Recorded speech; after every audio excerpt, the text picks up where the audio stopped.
जो सबसे मुख्तसर है वो है मुख्तसर अफसाना। इसमें वहदते तअस्सुर एक कहानी है और उसी के चारों तरफ पूरी कहानी घूम रही होती है और उसी के इर्द गिर्द घूमते घूमते वो कहानी खत्म होती है।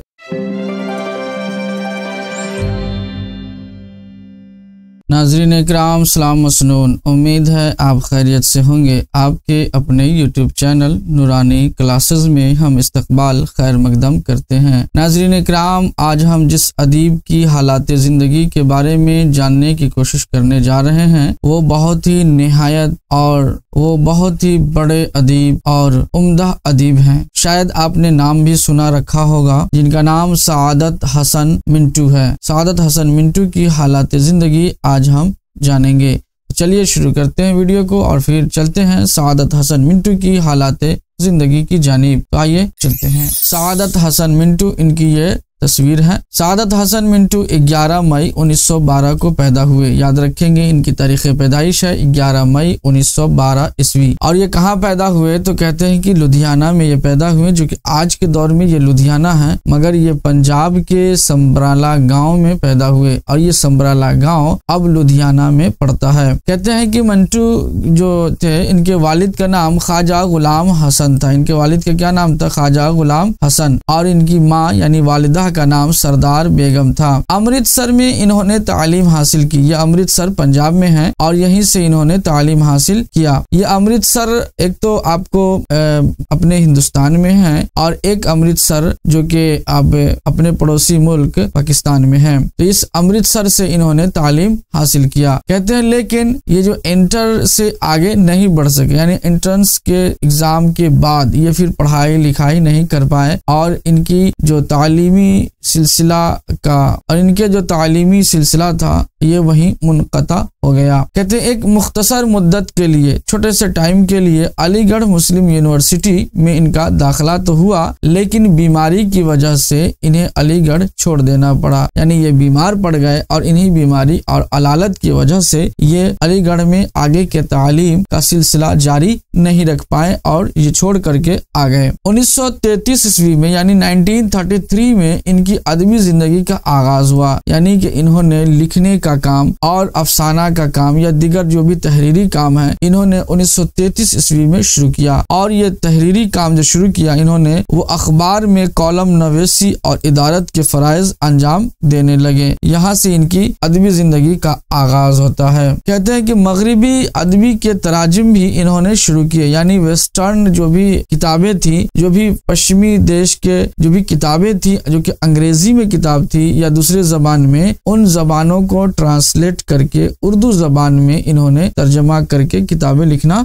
शुरू किया। इनका पहला अफसाना अमृतसर से निकलने वाले रिसाले खल्क के अगस्त 1934 के शुमारे में तमाशा उन्वान से शाये हुआ। यानी ये कहने का मतलब यह है कि इन्होंने जब अदबी जिंदगी का आगाज किया तो इन्होंने अफसाना लिखा और ये पहला अफसाना ये शाये होता है एक रिसाला में। और वो रिसाला कहाँ से शाये हो रहा है तो वो रिसाला है अमृतसर से शाये होता है। और ये रिसाला कहते हैं जो महीना के तौर पर हो या सालाना तौर पे हो या इस तरीके से हफ्तावार हो, ये रिसाला होता है। हफ्ता में अगर निकला तो वो हफ्तावार रिसाला हुआ, महीना में अगर कोई निकला तो माहाना रिसाला हुआ, साल में अगर निकला तो सालाना रिसाला हुआ। इस तरीके से रिसाला निकलता था। लेकिन यहाँ जो जिक्र है जिस रिसाले का वो माहाना रिसाला था। यानी माहनामा के तौर पर महीने में एक मरतबा वो रिसाला निकलता था। और वो कहाँ से? तो अमृतसर से। उस रिसाले का नाम था खल्क। क्या नाम था? खल्क। ये खल्क रिसाला हर महीने निकलता था। लेकिन उसी में सआदत हसन मिंटू ने अपना एक अफसाना दिया जिसका नाम रखा तमाशा। क्या नाम रखा? तमाशा। ये तमाशा उन्वान से उन्होंने अफसाना लिखा। उन्होंने सहाफत को शुरू के ज़माने में अपनी रोजी रोटी का जरिया बनाया। यानी कि ये जब अदबी ज़िंदगी का आगाज़ हुआ इनका, तो ये फिर अपने रोजी रोटी के लिए, कुछ कमाई के लिए इन्होंने सहाफत में काम करना शुरू कर दिया। यानी सहाफती मैदान में इन्होंने किस्मत आजमाना शुरू किया। बाद में ये फिल्मी दुनिया से भी इनका ताल्लुक कायम हुआ और बहुत सारी फिल्मों में कहानी, मुकालमे, मंजरनामे ये सब इन्होंने लिखा। एक तो इन्होंने कहानी लिखा फिल्मों के, उसके बाद मुकालमे लिखा। मुकालमे में होता है कि आमने सामने बातचीत की तहरीर होती है, उसको लिखा। और मंजरनामे भी लिखा। मंजरनामे का मतलब होता है कि जो आदमी देख रहा है ऐसी तहरीर जिसको पढ़ने के बाद पता चले कि उसको हम देख रहे हैं, एकदम सामने पता चले कि मेरे सामने तमाम घटनाएं, तमाम वाक़यात हो रही हैं, वो मंजरनामे हैं। तो इन्होंने मंजरनामा लिखा। कहते हैं कि इनकी जो कहानी लिखी हुई या मुकालमे या मंजरनामे जो फिल्म है, उन फिल्मों का नाम यहाँ दिया गया है। वो नाम ये है अपनी नगरिया, चल चल रे नौजवान, बेगम, शिकारी, पड़ोसन, गालिब, घमंड और 8 दिन। ये सब इनकी फिल्में हैं जिसमें इन्होंने काम किया है। कहते हैं कि इनमें कई अपने ज़माने की निहायत मशहूर फिल्में भी हैं। मंटू असलन अफसाना निगार थे, यानी अगर हकीकत में देखा जाए तो मंटू ने अफसाना से अपनी अदबी ज़िंदगी का आगाज़ किया। और इनकी जो असलन है, जो असल है इनके, वह है अफसाना। अफसाना ही ये लिखते रहे और अफसाना के अलावा भी बहुत सारी चीज़ें लिखी, लेकिन इनके असल अफसाना ही है। और उनकी शनाख्त भी इसी हवाले से कायम है। उनका पहला अफसानवी मजमुआ, ये अफसानवी मजमुआ क्या होता है तो ये समझ लीजिए कि कुछ अफसाने हैं, उनको उन्होंने तहरीर किया, तहरीर करके एक जगह उन्होंने जमा कर दिया, उसको कहते हैं मजमुआ। या नावल है, बहुत सारे नावल है, उसको एक जगह जमा कर दे तो वह नावल का मजमुआ। कोई शेर है, अशआर लिखा, या कोई भी गज़ल लिखा, नज़्म लिखा, या इसके अलावा भी बहुत सारे ऐसे अशआर हैं जो इन्होंने लिखा, उसको जमा कर दिया तो वह मजमुआ हो गया, तो वो हो गया शेरी मजमुआ। और ये जो अफसाना लिखा, ये अफसानवी मजमुआ हो गया। तो ये पहला अफसानवी मजमुआ इनका है आतिश पारे। क्या नाम है? आतिश पारे। ये 1936 ईस्वी में शाये हुआ था।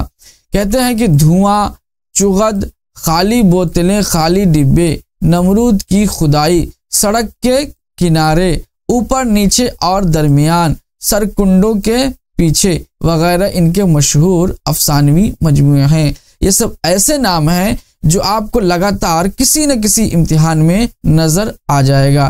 तो नाज़रीन इकराम, मैं ये चाहूँगा कि इन तमाम अफसानवी मजमुए के जो नाम हैं इनको आप याद कर लीजिए। उसके बाद चलिए आगे चलते हैं। कहते हैं कि उन्होंने मुख्तसर तरीन अफसानों का एक मजमुआ जिसका नाम था सियाह हाशिए शाये किया। यानी एक मुख्तसर तरीन, मुख्तसर और एक मुख्तसर से भी मुख्तसर वो अफसानवी मजमुआ इन्होंने लिखा। और ये अफसानों का एक मजमुआ था जिसका नाम रखा इन्होंने सियाह हाशिए। क्या नाम रखा? सियाह हाशिए। कहते हैं जिसमें इन्होंने ऐसी बातें लिखी कि जो तक़सीम मुल्क से ताल्लुक़ रखती थी, तक़सीम मुल्क का अलमिया और सियासी एतबार पर जुलानियत का निशाना बनाया गया ये सियाह हाशिए में। कहते हैं कि मिंटू ने एक नावल लिखा जिसका नाम बगैर उन्वान के है। जिसका नाम क्या है? बगैर उन्वान के है। खाके और ड्रामे भी इन्होंने लिखा और बड़ी तादाद में लिखा। कहते हैं 1939 ईस्वी यानी 1939 में इनकी शादी हुई और इनकी बेगम का नाम था बेगम सफ़िया। क्या नाम था? बेगम सफ़िया।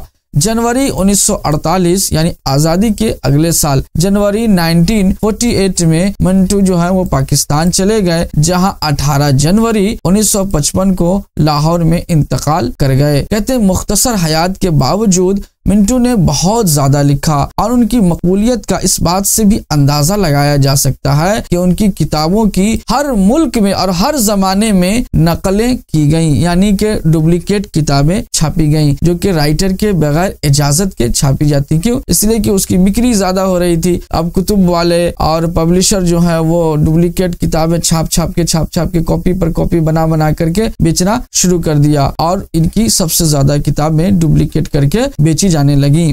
कहते हैं कि अंग्रेजों की हुकूमत में उनके बाज ऐसे अफसाने भी हैं जो कि मुकदमात का निशाना बन गए। कहते हैं और वजह क्या थी? तो कहते हैं इन पर फहश गोई यानी इनमें ऐसे अफसाने थे जिसमें कुछ फहश बातें भी थी, उनका इल्जाम लगा। खास तौर से इनके अफसाने जिस पर मुकदमा चला और इल्जाम लगा वो था बू, ठंडा गोश्त, काली शलवार, धुआं, खोल दो, ऊपर और नीचे और दरमियान। ये सब ऐसे अफसाने थे जिन पर मुकदमा चला और फहश गोई का इल्जाम रहा। कहते हैं कि मिंटू ने गैर रिवायती फिक्र के हामिल अफसाना निगार। जो मिंटू थे ये ऐसा नहीं कि जो रिवायत चली आ रही है, जिस तरह लिखने का ढंग है वैसे ये लिखते चले जा रहे हैं। जी नहीं, मिंटू ने बहुत अलग थलग होकर के अपना अफसाना लिखा और इसी वजह से इनको कहा जाता है कि ये गैर रिवायती फिक्र के हामिल इंसान थे। इन्होंने सियासत हो या घरेलू जिंदगी हर जगह इन्होंने सवालात कायम किए, यानी कि इनके दिमाग में जो सवाल चलता रहा, चाहे वो घर हो या सियासत हो या बाहर की जिंदगी हो, इन्होंने हर जगह सवाल किए हैं। कहते जिसकी वजह से लोग परेशानी में पड़ जाते थे। कहते मिंटू की यहाँ तंजिया अंदाज भी उनके अफसानों की काट में इजाफा करता है, यानी मिंटू जो है वो तंजिया अंदाज भी अपनाते थे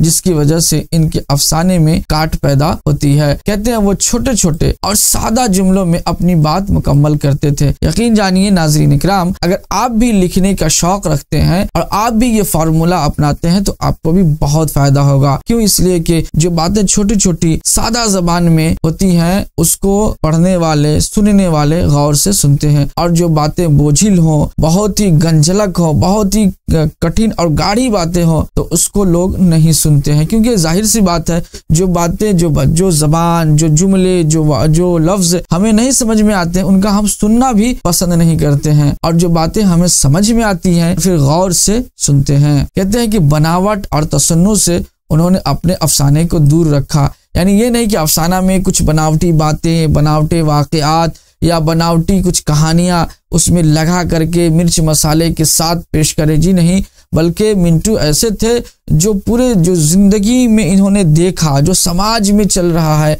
जो मुआशरा में गुजर रहा है, उसको उन्होंने अफसाना में शामिल किया। और कहते हैं कि कहानियों के फितरी अंजाम को अव्वलियत दी, यानी इन्होंने नेचुरल के तौर पर, एक फितरी तौर पर इन्होंने अफसाना लिखने की कोशिश किया। ये बात मशहूर हो गई कि मिंटू की यहाँ मर्द और औरत के रिश्तों की ज्यादा कहानियां हैं, क्योंकि इन्होंने मर्द और औरत के दरमियान जो रिश्ते होते हैं, जो ताल्लुकात होते हैं, इस पर इन्होंने अफसाना में बहुत सारे कहानियां लिखी, बहुत सारे अफसाने लिखे इन्होंने, और इसी वजह से ये बात मशहूर हो गई कि इनके अफसाने में ज्यादातर मर्द और औरत की कहानी मौजूद है। लेकिन उनके यहाँ सियासी पेचो खम समझने की सलाहियत भी इसी कदर जबरदस्त है। नया कानून इन्होंने लिखा, उसके बाद इन्होंने लिखा टोबा टेक सिंह। ये बहुत मशहूर कहानी है टोबा टेक सिंह, और इंशाल्लाह हम आगे पढ़ेंगे भी। टोबा टेक सिंह ये तकसीम हिंद के टाइम में, हिंदुस्तान के बंटवारे के टाइम में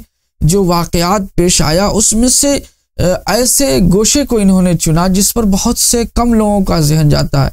टोबा टेक सिंह में क्या है कि जो पागल खाने में जो लोग रहते हैं, अब उनकी तो दिमागी हालत ठीक नहीं है और उसमें भी उनका बंटवारा हो रहा होता है। पाकिस्तान वाले पागल को चुन करके पाकिस्तान भेजा जा रहा होता है, और जो हिंदुस्तान वाले पागल खाने जो पागल लोग हैं उनको हिंदुस्तान की तरफ भेजा जाता है। हालांकि उनकी दिमागी हालत ठीक नहीं थी, और प्लस उनकी जो जिंदगी थी वो एक दीवारों के अंदर घिरी हुई जिंदगी थी। उनको यही नहीं मालूम चलता था कि हम हिंदुस्तान में जा रहे हैं कि पाकिस्तान में जा रहे हैं, हम अभी हैं तो कहाँ हैं। तो इस तरह से जो ये कहानी इन्होंने लिखा, उस गोशे को और उस सिचुएशन को इन्होंने जो पेश किया, ये वाकई में काबिले तारीफ है। और आप भी पढ़ेंगे तो आपको भी पता चलेगा कि सआदत हसन मिंटू कैसे अदीब का नाम है। अब इनके यहाँ सियासी अफसानों की कोई कमी नहीं, यानी इन्होंने मर्द औरत के अलावा भी बहुत सारे ऐसे पॉलिटिकल स्टोरी, पॉलिटिकल कहानियां, अफसाने इन्होंने लिखा जिसकी कमी नहीं है। कहते हैं कि प्रेमचंद के बाद अगर मिंटू, बेदी, कृष्णचंद और इसमें चुगताई, ये सब ऐसे हैं जो प्रेमचंद से मिलते जुलते, और प्रेमचंद के बाद अगर अफसाने के अंदर कोई जान डाला तो यही लोग हैं। कहते हैं कि ये सब मिलकर उर्दू अफसाने की सबसे ताकतवर नस्ल बनाए। और ये ऐसे अदीब थे जैसे कि मुंशी प्रेमचंद हो गए, सादत हसन मिंटू हो गए, राजेंद्र सिंह बेदी हो गए, कृष्णचंद हो गए, इस्मत चुगताई हो गए। ये लोग अफसाने में जब लिखा तो फिर बेहतर से बेहतर लिखा। और हाँ, ये अलग बात है कि कुछ ऐसे इनके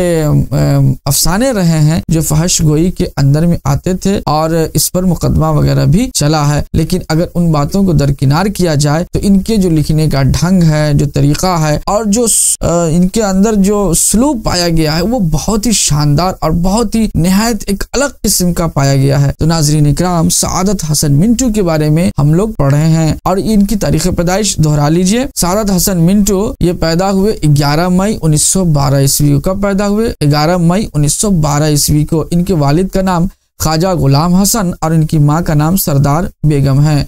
और इनकी जो अदबी जिंदगी है ये 1933 से शुरू होती है और 1934 में खल्क नामी रिसाले से इन्होंने शुरू किया, जिसमें इन्होंने अपना उन्वान एक तमाशा नाम से दिया और ये तमाशा एक रिसाले में छपा। उसके बाद 1936 ईस्वी में इनके बहुत सारे अफसानवी मजमूए शाये हुए, जिसमें आतिशपारे हैं, उसके बाद धुआं है, चुगद है, खाली बोतलें, खाली डिब्बे, नमरूद की खुदाई, सड़क के किनारे, ऊपर नीचे और दरमियान, सरकुंडों के पीछे, ये सब अफसानवी मजमूए हैं। उसके अलावा इन्होंने बहुत सारे अफसाने भी लिखे हैं जो कि सियासत से भी है और तक़सीम मुल्क के ऊपर इन्होंने लिखा एक अफसानवी मजमुआ जिसका नाम था सियाह हाशिए और ये मुख्तसर तरीन अफसानवी मजमुआ है। उसके बाद इनकी शादी होती है 1939 यानी 1939 में बेगम सफिया से और 1948 में ये पाकिस्तान जाते हैं, जहां 18 जनवरी 1955 को लाहौर शहर में इंतकाल कर जाते हैं। ये थे इनकी अदबी जिंदगी की कुछ बयानात और कुछ वाक़यात। नाज़रीन इकराम, मुझे उम्मीद है कि आपको सादत हसन मिंटू के बारे में जानकर बेहद खुशी हुई होगी और आपकी तैयारी में ये मुआविन और मददगार साबित होगा। नाज़रीन इकराम, चलते चलते मैं रिक्वेस्ट करूंगा कि आप हमारे नूरानी क्लासेस यूट्यूब चैनल को सब्सक्राइब कर लीजिए, लाइक कर दीजिए और दोस्तों में शेयर ज़रूर कीजिए। तो फिर इजाज़त दीजिए बदर आलम शमसी को। इंशाअल्लाह अगली वीडियो में फिर मुलाकात होगी। अस्सलामु अलैकुम।